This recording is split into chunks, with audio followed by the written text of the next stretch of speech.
నమస్తే, నేను మీ సతీష్. జగన్మోహన్ రెడ్డి సత్తెనపల్లి పర్యటనలో ముగ్గురు బలైపోయినటువంటి ఘటన. అందులో సింగయ్య అనేటువంటి వైఎస్ఆర్ కాంగ్రెస్ పార్టీ కార్యకర్త జగన్మోహన్ రెడ్డి గారి కారు కిందే పడి చనిపోవటం. అయితే దీనిపైన ఇప్పటికీ కేసులు నమోదైనాయి.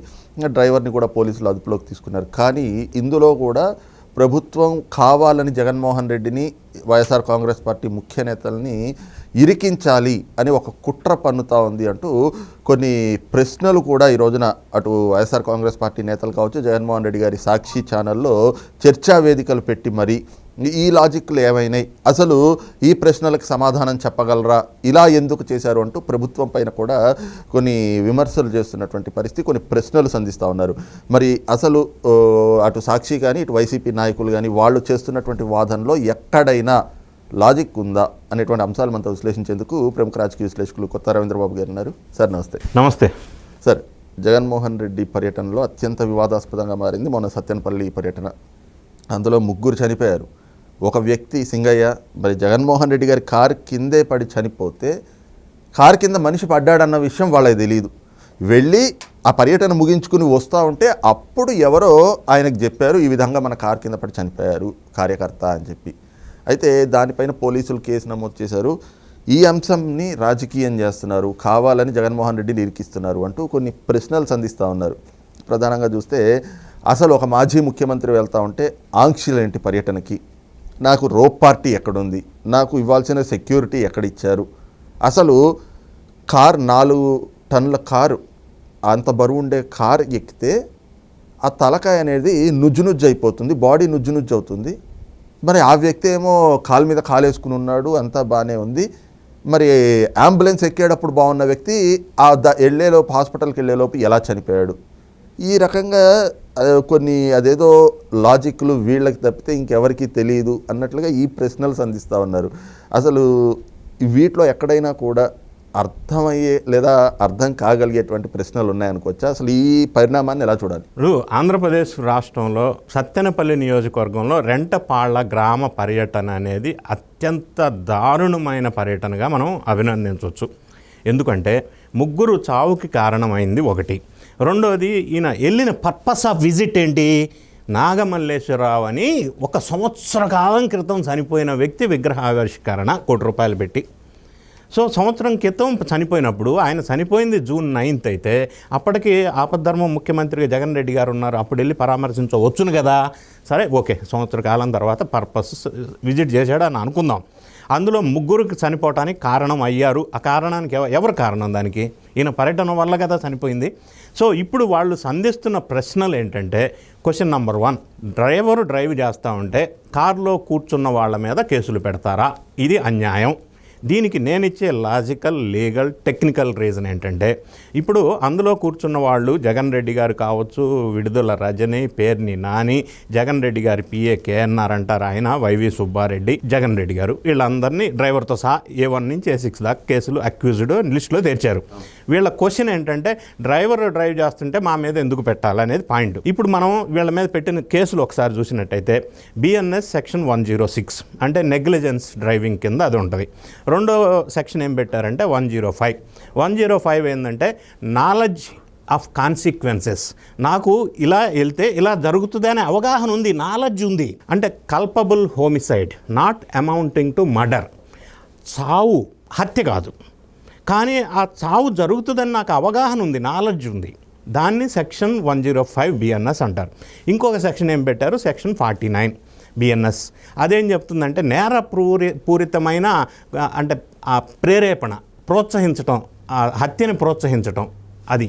సో ఈ 3 సెక్షన్స్ కింద వీళ్ళ మీద కేసులు పెట్టారు.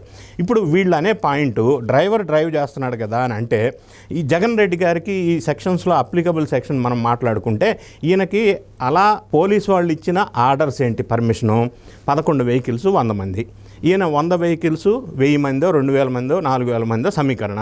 It is a violation of police orders. అంటే 30 of police act violation of police orders, disobedience of police orders, ఇదొక సెక్షన్ అట్రాక్ట్ అవుద్ది. 188 సెక్షన్, ఇది కూడా ఒక అభియోగం, దీన్ని కూడా ఒక సెక్షన్ కింద చేర్చవచ్చు. సరే, ఇవన్నీ వైలేట్ చేయటం వల్ల ఈయనకి తెలుసు అలా వెళ్ళటం వల్ల. రెండోది, అక్కడ స్లో చేసి జన సమీకరణ చేయటం వల్ల ఇదన్నీ తెలిసిన వ్యవహారం కదా, అట్లా చేయకుండా ఉండవలసింది. కాకపోతే వీళ్ళు చెప్పింది ఏంటంటే డ్రైవర్ కాకుండా మేము ఎట్లా అనేదానికి నేనేం చెప్తానంటే, కొన్ని కేసు లాస్ ఉన్నాయి ఇండియాలో. ఇటువంటి సందర్భంలో ఒక 3 కేసు లాస్ నేను రిఫర్ చేస్తా. ఆ కేసు లాలో ఏం జరిగింది, కోర్టు జడ్జిమెంట్ ఏమిచ్చింది. ఇప్పుడు suppose Sanjeev Nanda BMW case 1999, ఇది ఒక కేసు జడ్జిమెంటు. దీనికి సరిపోయే రెఫర్ చేసే జడ్జిమెంట్. ఇందులో 6 చనిపోయారు ఒక కారులో. అంటే అంత స్పీడ్గా వెళ్ళటం వల్ల వాళ్ళు చనిపోతారని నాలెడ్జ్ ఆఫ్ కాన్సిక్వెన్స్ ఉంది. అయితే ఈ కేసులో మొదల్లో డ్రైవర్ మీద మాత్రమే IPC 304 పెట్టారు. అంటే ఇప్పుడు BNSలో 106 నెగ్లిజెన్స్ ఆఫ్ డ్రైవింగ్. తర్వాత కోర్టుకు వెళ్ళిన తర్వాత విచారణలో తేలిన అంశం ఇట్ వాజ్ కన్వర్టెడ్ ఇంటూ 302. హత్య చేసినట్టుగా ఇది కావాలని తెలిసి చేశారు అని కింద కేసు కన్వర్ట్ అవటం వల్ల డ్రైవర్తో పాటుగా అందులో ఉన్న ఎవరైతే ప్రయాణిస్తున్నారో వాళ్ళ మీద కూడా శిక్ష విధించడం జరిగింది. ఇదొక కేసులా. రెండో కేసులా మనం చూసినట్టయితే అందరికీ తెలుసు, Salman Khan hit and run case, అది 2002లో జరిగింది. ఇక మూడో కేసు ఏంటంటే Jacob Mathew versus state of Punjab 2005లో జరిగింది. ఈ కేసులలో కూడా ఏం జడ్జిమెంట్ ఇచ్చారంటే negligence of driving criminal offence కింద తీసుకొని డ్రైవర్తో పాటుగా కారులో ఉన్న వాళ్ళ మీద కూడా కేసులు పెట్టడం జరిగింది.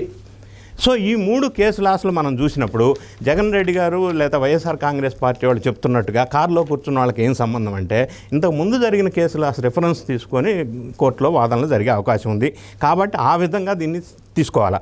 రెండో అంశం మీరు మాట్లాడారు, లేకపోతే వైఎస్ఆర్ కాంగ్రెస్ పార్టీ వాళ్ళు ఏం చెప్తున్నారు, ఆయనకి సెక్యూరిటీ ఇవ్వాల్సింది గవర్నమెంట్, దట్ ప్లస్ సెక్యూరిటీ ఇవ్వాలా. మరి గవర్నమెంట్ రెస్పాన్సిబిలిటీ కదా సెక్యూరిటీ ఇవ్వకపోతే అని అంటారు. సెక్యూరిటీ ఇవ్వాలంటే ముందు పోలీసు వాళ్ళు ఇచ్చిన ఆర్డరు, ఈయనకి ఇచ్చిన పర్మిషను ఈయన వైలేట్ చేశాడు. ఆ పర్మిషను ఈయన పాటించి ఉంటే సెక్యూరిటీ ఇచ్చి ఉండేవాళ్ళు. వాళ్ళు ఇచ్చిన అన్నీ ఈయన పాటించలేదు కదా. అటువంటప్పుడు ఈయనకి ఎలా సెక్యూరిటీ ఇవ్వలేదని మనం అనగలం? అక్కడ ఈయన పర్మిషన్ ఇచ్చింది ఎందుకు, రెంటపాళ్ళు వెళ్ళటానికి. అక్కడ సెక్యూరిటీ ఇస్తారు, అక్కడ రోప్ పార్టీలు ఇస్తారు. ఈ మధ్యలో ఎక్కడో ఆపుకొని ఇటువంటి రచ్చ చేసుకొని జన సమీకరణ చేస్తే ఎట్లా ఇస్తారు? Purpose of visit is place is different. అది ఇంకోటి ఏమంటున్నారు, రోప్ పార్టీ అంటారు. రోప్ పార్టీ నువ్వు మధ్యలో నీ ప్లేస్ ఆఫ్ విజిట్కి వెళ్ళకుండా మధ్యలోనే ఇటువంటి రచ్చ చేస్తే రోప్ పార్టీ ఎక్కడిస్తారు? ఇవ్వకూడదు కదా. ఎక్కడ ఇవ్వాలో అక్కడ ఇస్తారు పోలీసు వాళ్ళు. ఇంకొక అంశం ఏమంటున్నారు ఇక్కడ మనకి, లీగల్ ఒకటి, లాజికల్ ఒకటి, మానవీయ కోణం ఒకటి. ఇది చనిపోయాడు మీరు అంటున్నారు, అది కూడా తెలియదు అనటానికి వీలు లేదు. ఎందుకంటే డ్రైవర్ రైట్ సైడ్ స్టీరింగ్ దగ్గర డ్రైవ్ చేస్తున్నప్పుడు అదే రైట్ సైడ్ వీల్ కింద మనిషి పడ్డాడు. కోడినో కుక్కనో రాయినో టైర్ కింద పడితే తీసి పక్కన దొబ్బినట్టు, చిన్న రాయి పడితేనే తెలిసిపోద్ది కదా టైర్ కింద. డ్రైవర్ సైడ్ ఉన్న టైర్ ఫ్రంట్ టైర్, అది బ్యాక్ టైర్ కాదు, చిన్న సైజు రాయి అయినా తెలిసిపోతుంది. అంటే వీళ్ళు ఏం చేశారంటే కారు స్టార్టింగ్లో ఇనీషియల్గా నిమ్మకాయలు పెట్టి దాని మీద ఎక్కిస్తాం చూడు, అట్ట ఎక్కిచ్చేశారు. ఆ నిమ్మకాయ ఎక్కించినప్పుడు కూడా డ్రైవర్కి తెలుస్తుంది. మరి ఇంత పెద్ద మనిషి టైర్ కింద పడితే తెలియదు అనటం కరెక్ట్ కాదు, నెంబర్ 1. నెంబర్ 2, అప్పుడు అరుపులు కేకలు, ఈ విషయం డ్రైవర్కి తెలుసు. కారులో కూర్చున్న వాళ్ళు కూడా డ్రైవర్ని విచారిస్తే ఆయన ఏమంటున్నాడంటే పానీ అని నన్ను బలవంత పెట్టారు, నేను పానిచ్చాను అన్నాడు. డ్రైవర్ విచారణలో చెప్పిన అంశం. అంటే ఈయన్ని ప్రెజర్ పెట్టి పానిచ్చారు, తర్వాత తీసి పక్కన పడేశారు. ఒకవేళ జరిగిందని అనుకుందాం, ప్రమాదం అని అనుకుందాం, కావాలని ఎవరు గుద్దించి ఉండరు, అది నేను అట్లా కావాలని గుద్దించారని అనట్లా. వెంటనే మానవత్వం నశించి క్రూరత్వం ఎందుకు వచ్చింది మనుషుల్లోకి? అదే కాన్వాయ్లో 100 వెహికల్స్ ఉన్నాయి, ఒక వెహికల్లో వెంటనే ఇచ్చి పంపించేసి ఉంటే ఆ సింగయ్య బ్రతికి ఉండేవాడు కదా, బ్రతికి ఉండేవాడు మనకు తెలియదు కదా. మరి ఆ లేట్ అవ్వటం వల్ల అతను చనిపోయే అవకాశం ఉంది, చనిపోయాడు. మరి ఆ మానవీయ కోణం ఏమైంది అక్కడ? అది ఉండాలి కదా. ఆంక్షలు ఎందుకు పెట్టారు నాతో అని నెక్స్ట్ పాయింట్ అంటున్నారు ఆయన. ఆంక్షలు పెట్టకపోతే పర్యటన అనేది శాంతి భద్రతల సమస్య కాకూడదు అంటే ఆంక్షలు ఉండాలి కదా. ఆంక్షలు పెట్టకపోతే ఎట్లా? ఆంక్షలు పెట్టకపోతే ఏమవుతుందంటే భద్రత దృష్ట్యా జగన్ రెడ్డి గారి భద్రత ఎన్డీఏ ప్రభుత్వం బాధ్యత. మరి భద్రతా కారణాల వల్ల కొన్ని ఆంక్షలు పోలీసు వాళ్ళు ఎవరికైనా in view of the safety and security of the VIP తీసుకుంటారు కదా. సో ఆంక్షలు పెట్టకుండా ఎట్లా వదిలేస్తారు?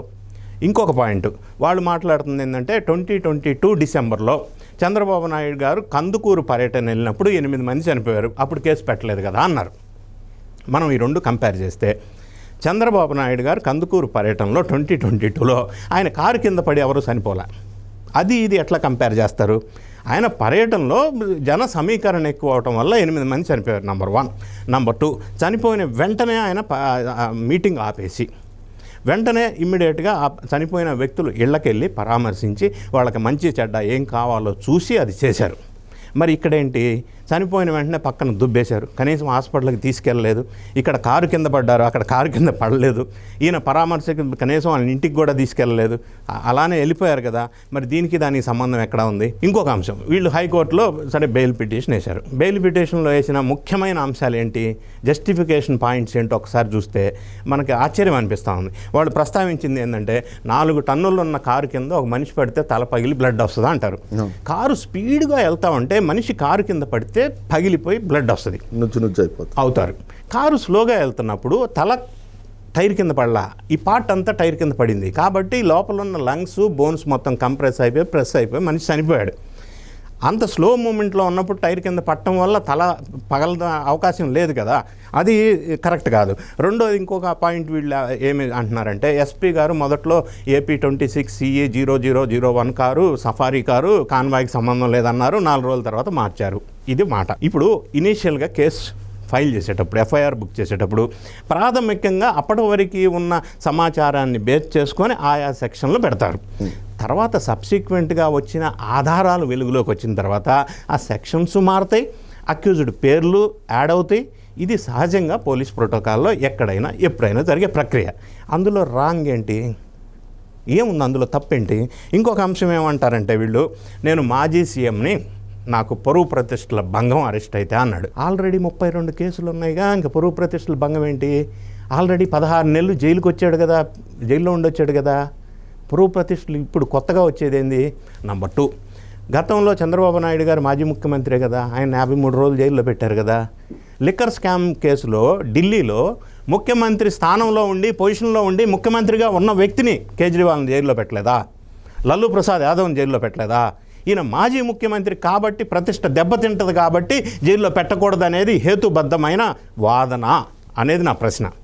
ఇంకొకటి ఈయన మాట్లాడుతూ వీళ్ళు ఏమిచ్చారు బెయిల్ కోసం ఇచ్చిన దాంట్లో జస్టిఫికేషను, కార్యకర్తలు సహించరు. ఇది చాలా సీరియస్ కామెంట్. కార్యకర్తలు సహించరు అంటే కార్యకర్తలని ప్రజల్ని రెచ్చగొట్టి ఏదన్నా అయితే చూసుకోండి అని సందేశమా? లేదు, కార్యకర్తలు సహించరు కాబట్టి ఈయనకి బెయిల్ కావాలా? ఇది లాజిక్కా ఫర్ బెయిల్? ఎక్కడ ఏం సందేశం ఇస్తున్నాం మనం, మెసేజ్ ఏమి ఇస్తున్నాం? ఆఖరికి బెయిల్ పిటిషన్లో కూడా ఇటువంటి వ్యాఖ్యల వల్ల ఏ విధంగా ఇది లీగల్, ఏ విధంగా లాజికల్? ఆయన బెయిల్ కావాలని కోరటంలో ఎక్కడ లాజిక్ ఉందో నాకు అర్థమవుతలేదు. ఇలా కాకుండా స్వచ్ఛందంగా యాక్సిడెంట్ జరిగింది, మిస్టేక్ జరిగింది అని యాక్సెప్ట్ చేసి ఉంటే ప్రజలు హర్షించి ఉండేవాళ్ళు. రెండోది, మానవీయ కోణం కూడా అక్కడ లోపించి రాక్షసత్వం వచ్చింది కాబట్టి ఆయన హాస్పిటల్కి తీసుకెళ్తే బతికుండేవాడు అన్న ఒక బాధ ఉంటుంది అందరికీ. ఇవన్నీ అంశాలు రియలైజేషన్ అయితే వీళ్ళకి కరెక్ట్గా ప్రజలు ఆలోచించిన విధంగా వీళ్ళు ఆలోచిస్తే బాగుంటుంది అనేది నా ఆలోచన.